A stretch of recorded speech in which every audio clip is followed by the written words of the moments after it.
Good morning বন্ধুরা, মিষ্টি moms লাইফস্টাইলে তোমাদের সকলকে স্বাগত জানিয়ে আজকে আমি ব্লগটা এখান থেকে স্টার্ট করলাম। আজকে হচ্ছে রবিবার আর এখন বাজে সকাল 9টা।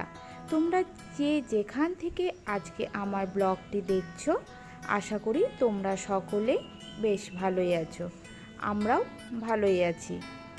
তো যেহেতু এখন 9টা বেজে গেছে আর বেলা অনেকটাই হয়েছে, তো তাড়াতাড়ি করে সকালে আগে বেডশিটটা উল্টিয়ে দিলাম, উল্টিয়ে ভালো করে ঝেড়ে নিলাম আর কি।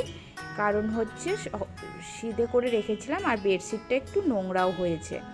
তো যেহেতু আমাদের এখানে বৃষ্টি হচ্ছে, তবুও আজকে বৃষ্টি হচ্ছে না, আজকে আকাশটা বেশ পরিষ্কারই আছে।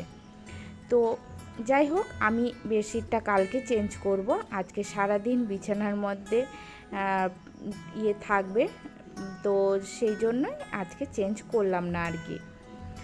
আর বৃষ্টি হওয়ার জন্য আমি একটু বেডশিটগুলো কমই চেঞ্জ করছি, কারণ শুকোতে দেবার জায়গা নেই, ওই জন্য আর কি।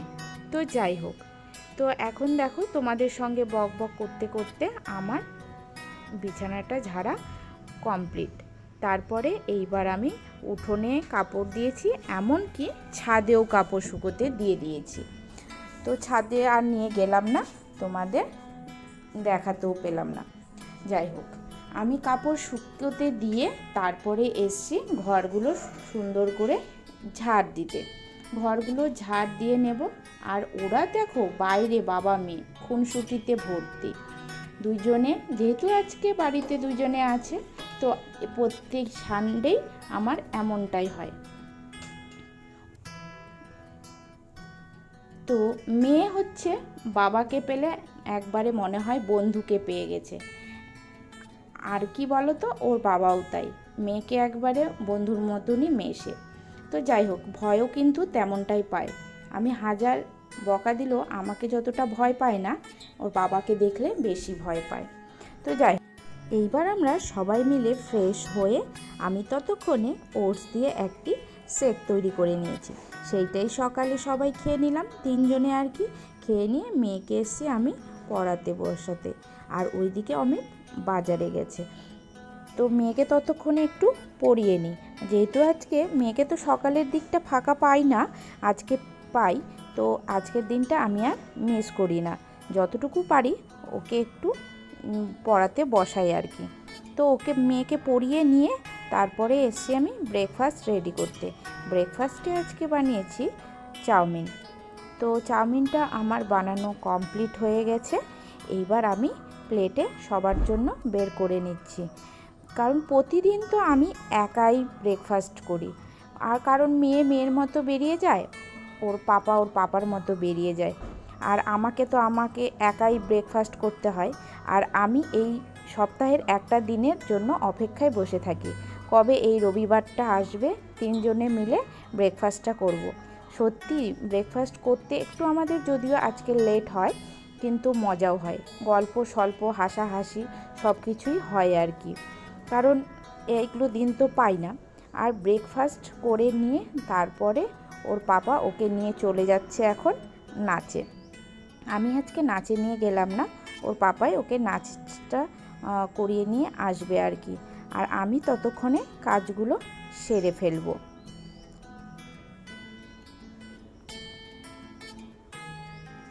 আমি কাজ সব কমপ্লিট করে স্নান করে একবারে ছাদে চলে এসেছি।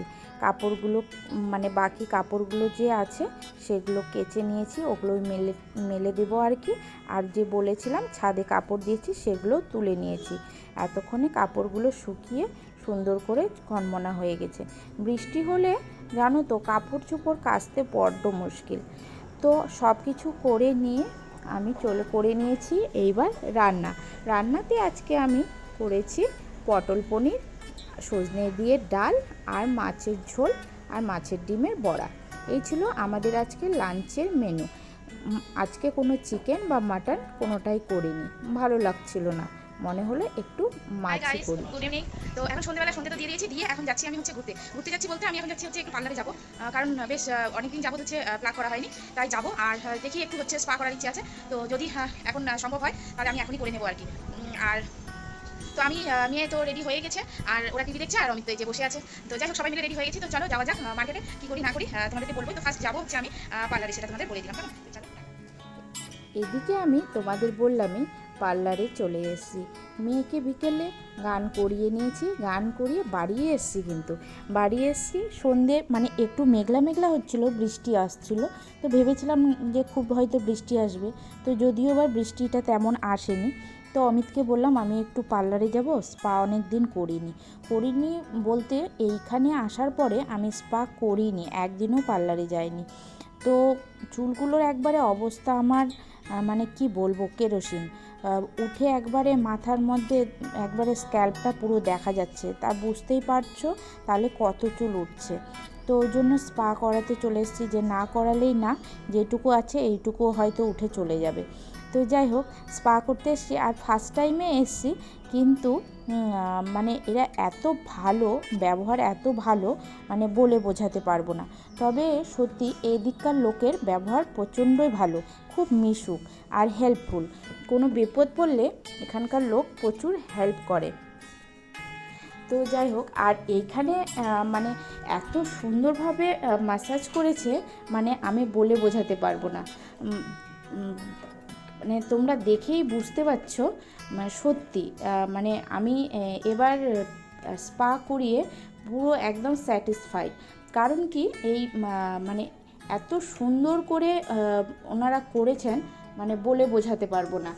তো যাই হোক, তো ভেবেছিলাম কে জান কেমন করবে না করবে, যদিও কারো কাছে শুনিনি, ফট করেই পার্লারে চলে আসলাম। আর যেতে চেয়েছিলাম অন্য একটা পার্লারে, তো আজকে সানডে, তো এখানকার মার্কেট বন্ধ থাকে আর কি। তো এটা খোলা পেয়েছি, এটাতেই এসছি। তো যাই হোক, আর আমার জানো তো এসি চলছে, কিন্তু তাও একটা ভেতরে কেমন জানি অস্থিরতা কাজ করছে। তো মানে প্রচণ্ড গরম লাগছে, এরকম একটা ব্যাপার। তো আমার তো এই যে স্পা করার ডান, আর অন্য কিছু করিনি, থ্রেডিং আর স্পা এইটুকুই করেছি। আর দেখছো চুলটা আমার কত স্মুথ হয়ে গেছে, মানে খুব সুন্দর করেছে। তো ততক্ষণে আমি স্পা করছিলাম, আর অমিত আর মেয়ে ততক্ষণ আইসক্রিম খেয়েছে, আর আমি যেহেতু খাইনি ওই জন্য এখন এসছি একটু ফ্রেঞ্চ ফ্রাই আর হচ্ছে আইসক্রিম খেয়ে নিয়েছি। আমরা এবার বাড়ি এসেছি, বাড়ি এসে আমার ভালো লাগছিল না, মনে হচ্ছে একটু লাল চা খেলে হয়তো ফ্রেশ লাগবে। তো তেমনটাই লাল চা আর বিস্কুট করে আমরা সন্ধেবেলা খেয়ে নিচ্ছি আর কি। তো সন্ধেবেলা চা বিস্কুট খেয়ে, তো এইবার দেখো আমার মনে হচ্ছে গাটা ধুলে ভালো লাগবে, কেমন জানি লাগছে আর কি, কিতকিত ভাব লাগছে। আর তার মধ্যে যখন মাথাটা ওয়াশ করে তখন না জলগুলো গড়িয়ে ভেতরে আসছিল, মানে ভেতরে ঢুকেছে, আর তাতে শরীরটা মনে হচ্ছে কিতকিত মনে হচ্ছে। তো গাটা ধুয়ে তারপরে এসেছি রাত্রে ডিনার বানাতে, আর ডিনারে আজকে করেছিলাম খিচুড়ি আর ডিমের অমলেট। তো চলো আজকে ব্লগটা এই পর্যন্ত, কালকে আবার দেখা হচ্ছে। আজকের মতো টাটা।